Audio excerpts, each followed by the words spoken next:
Bonjour à tous. Alors aujourd'hui, j'aimerais aborder un sujet un peu délicat, on va dire ça comme ça, qui nous concerne plus ou moins tous, euh, auquel on peut être confronté de manière qu'on ne s'attend pas à la base. Oula, c'est pas très français ce que je dis. Bref, aujourd'hui, j'ai envie de vous parler de ce totem d'immunité absolue. Mieux qu'à koh. Mieux qu'à koh. Ce totem, ce sont les enfants. Ouais, c'est du lourd. Alors je ne sais pas si vous avez remarqué, mais particulièrement cet été, on a entendu parler dans la presse, etc., de la tendance sans enfants. Je sais pas, ça vous a pas tilté? Parce qu'alors moi j'ai eu l'impression de voir à minima un article par jour sur le phénomène. Les hôtels sans enfants, les vacances sans enfants, les mariages sans enfants. Voilà. Et forcément ça provoque une vague d'indignation. Parce qu'encore une fois, les enfants, ce sont un totem d'immunité. Il faut que j'apprenne à parler, je sais. Mais pourquoi Pourquoi ce phénomène se développe? Pourquoi on en est là? Qu'est-ce qu'il se passe pour que les enfants deviennent parfois, dans certains lieux, à certains moments, persona non grata? Est-ce qu'on est face à une intolérance totale et sans cause, née de l'individualisme galopant? Ou est-ce qu'on est peut-être face aux conséquences d'une éducation laxiste, l'éducation positive poussée à son paroxysme? Ou alors vit-on simplement dans un changement culturel plus profond qui redessine la place de l'enfant dans notre société? À la base, le concept de child free, de trucs comme ça, oui, je sais, mon accent anglais est absolument fabuleux, était connu principalement comme le choix de certains couples, de certains adultes, de ne pas avoir d'enfants.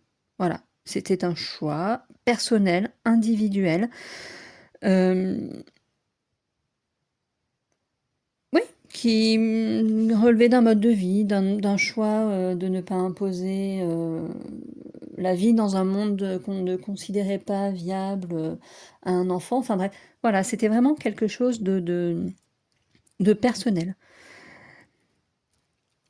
La société a du mal à accepter ça parce que j'ai l'impression encore aujourd'hui qu'on accepte mal les gens qui disent je ne veux pas avoir d'enfant. On va automatiquement dire non mais tu vas changer d'avis, euh, n'attends pas trop, tu vas le regretter, oui mais les enfants, gna gna, et qui va s'occuper de toi plus tard? Spoiler, les enfants sont pas là pour s'occuper de vous plus tard en fait.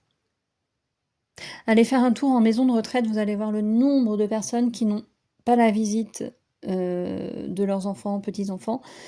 Voilà, vous comprendrez que c'est pas un bon plan d'avenir en fait. Voilà, concrètement. La société comprend les personnes sans enfants pour des raisons contraintes en fait, l'infertilité, des problèmes médicaux. Les personnes encore relativement jeunes qui n'ont pas rencontré le bon partenaire. Mais c'est vrai que au-delà de ces situations particulières et compréhensibles sur un plan médical ou logistique, les couples sans enfants, c'est encore une curiosité dans le paysage social, en fait. J'ai encore cette impression-là. Parce que qui ne voudrait pas d'un charmant petit bébé à choyer? Hein? C'est une passion de vie de changer des couches, non? Je sais pas. Vous en pensez quoi, vous? Et le child free, encore une fois mon accent anglais est magnifique, revendique le non-désir d'enfant. C'est un choix assumé, profond, argumenté. Dans une société où le couple n'est plus une garantie de stabilité, hein, concrètement, où il est parfois économiquement difficile de se sentir à l'aise et où la mobilité devient un facteur facilitant pour retrouver un emploi, avoir un enfant ne s'impose plus comme une priorité de nos jours. C'est vrai qu'on va plutôt vouloir, en théorie en tout cas, une stabilité financière, une stabilité dans son travail, dans son couple, potentiellement avant de faire des enfants. Je suis en train de penser à la jeune femme qui s'appelle, je crois, Ophélie, qui a fait une magnifique vidéo qu'on a tous vue, je pense, sur... je crois qu'elle officie principalement sur TikTok, vous savez, cette vidéo. Pas d'argent, pas d'enfants, voilà. Je ne sais plus, je crois que c'est Ophélie qu'elle s'appelle. J'adore ses vidéos. Voilà, concrètement, j'adore ses vidéos. Elle est exceptionnelle. Je trouve qu'elle a un vocabulaire génial et une capacité d'analyse que je lui envie fortement. Bref. Aujourd'hui, c'est vrai que c'est plus compliqué d'avoir cette stabilité-là qui permet d'élever un enfant à peu près correctement, en tout cas. En plus, on a envie peut-être d'être un peu plus libre, d'avoir plus de flexibilité dans la vie. On reste un petit peu adolescent quand même, hein, aussi.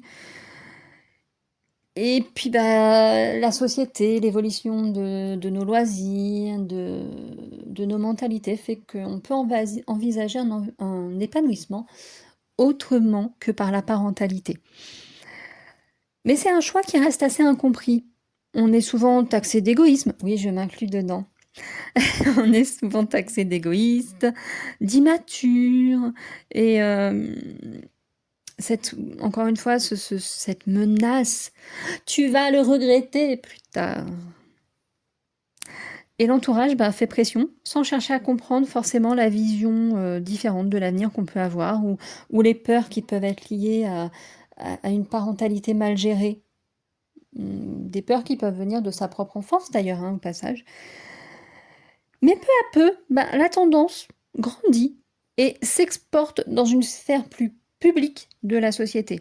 L'expérience sans enfant séduit aussi peu à peu dans les événements dits sociaux.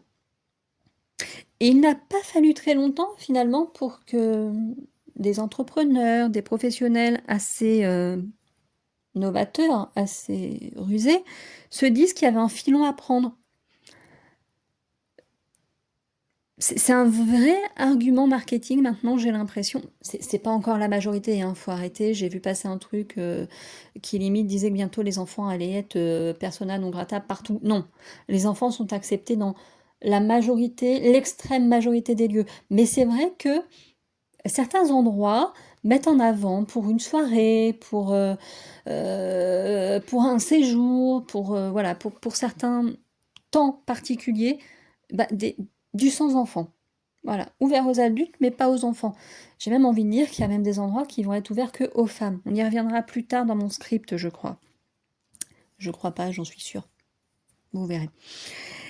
Et donc, c'est un constat qui a inspiré mon podcast, en fait. La multiplication cette année de lieux affichant fièrement le label sans enfant. Alors bon, pourquoi? Est-ce que ça marche vraiment? Moi, j'en ai pas forcément vers chez moi. Mais le but avec ce sans enfant, c'est une promesse de calme. Et souvent en payant un petit peu plus, bien évidemment. Ça fait un côté un peu luxueux, un petit peu... Voilà, c'est un peu comme ces gens qui se plaignent d'avoir pris une première classe en avion pour être tranquille, mais qui finalement ne le sont pas parce que, voilà, ils se disent c'est dommage parce que j'ai payé à la base plus cher pour avoir la tranquillité. Ce qu'on peut comprendre, hein, imaginez 4 heures d'avion avec un enfant qui hurle. Ça peut être assez pénible. Non, on va s'entendre, j'adore les enfants quand ils sont loin et quand ils sont calmes. Voilà, ça existe encore, je vous promets. Je vous promets, ça existe encore. Mais du coup, je me suis questionnée, qu'est-ce qui a provoqué cette espèce de basculement dans la société où avant l'enfant était accepté partout et là, d'un coup, il y a quand même énormément de personnes, mine de rien, hein, même si l'enfant est encore très défendu et s'érige en totem, encore une fois, d'immunité, il y a quand même beaucoup de personnes qui reconnaissent que les enfants sont quand même source de nuisance. Voilà. Pourquoi on en arrive là? Est-ce que c'est uniquement de l'égoïsme ou est-ce qu'il y a d'autres causes à ça? Pour moi, il y a d'autres causes. Les adultes sont-ils devenus de grands égoïstes? Je ne pense pas. Des intolérants? Je ne pense pas non plus. Les parents en ont-ils marre de leurs enfants? Peut-être.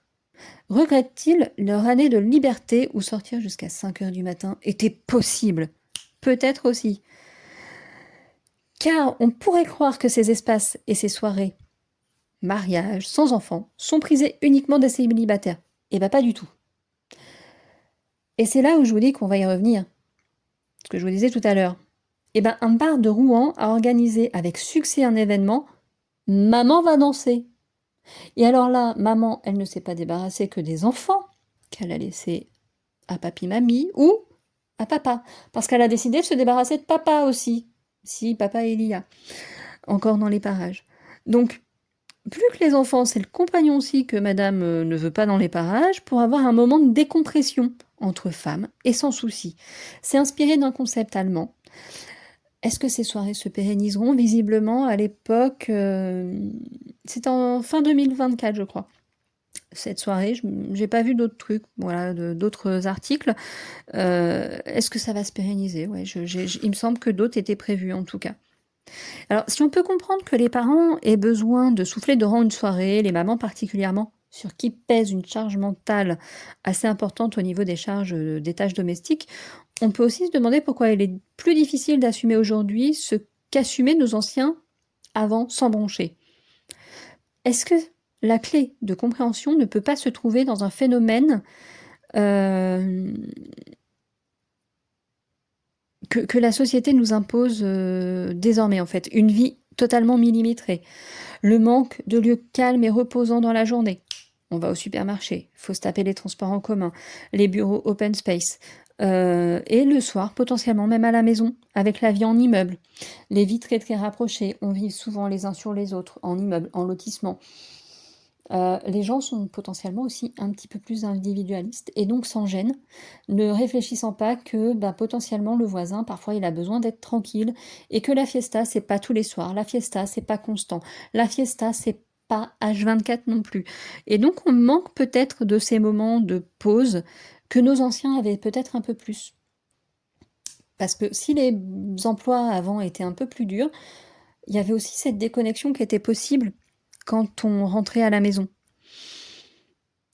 Et donc, l'essence était peut-être un petit peu moins sollicitée. Parce que là, on doit supporter le bruit, les notifications du téléphone, difficulté de se déconnecter. Hein. On a tous eu le collègue qui vous contacte à 22h. Je vais être absent demain, tu peux pas me remplacer? Non, je peux pas. Non, je peux pas. Et d'ailleurs, je suis pas censée te répondre à 22h en fait. Je dors. Ou je me repose. Voilà. On a cette contrainte aujourd'hui qui était peut-être un peu moins forte auparavant d'être performant constamment, actif, productif, de bonne humeur, sociable. Et si notre corps disait simplement stop?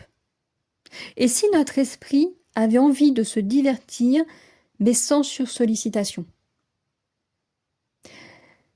Derrière cette envie de calme, n'y aurait-il pas aussi le reflet d'un malaise plus large de notre société, où chacun cherche à s'extraire du tumulte quotidien, pouvoir profiter d'un film sans être dérangé, tout simplement. Bon alors pas au cinéma, parce que sinon c'est mal barré les gars. Je sais pas, mais ça n'a pas dû s'arranger depuis le temps que j'ai pas mis les pieds dans une salle de cinéma, hein. Où il y en a qui décident de passer leur coup de fil au milieu de... Voilà, les gens passent leur coup de fil au milieu d'une médiathèque. Alors oui, c'est une médiathèque, c'est plus les bibliothèques. Je regrette les bibliothèques. Quand la bibliothécaire faisait chut au moindre bruit, eh ben je regrette ça. Parce que maintenant les médiathèques sont des lieux de vie, voyez-vous. Voilà. Donc même là, vous n'allez plus bosser tranquillou. Non, vous n'allez plus... jamais. Jamais. Bref. On a peut-être envie de profiter d'un restaurant, de vacances, dans un cadre, certes pas silencieux, parce que quand on est en extérieur, c'est jamais silencieux, mais sans hurlement. Des discussions feutrées, personne pour courir entre les tables ou entre les transats, pas de ballon qui renverse les cocktails, lire sans perturbation incessante, juste baisser le niveau de tension et de sollicitation sensorielle.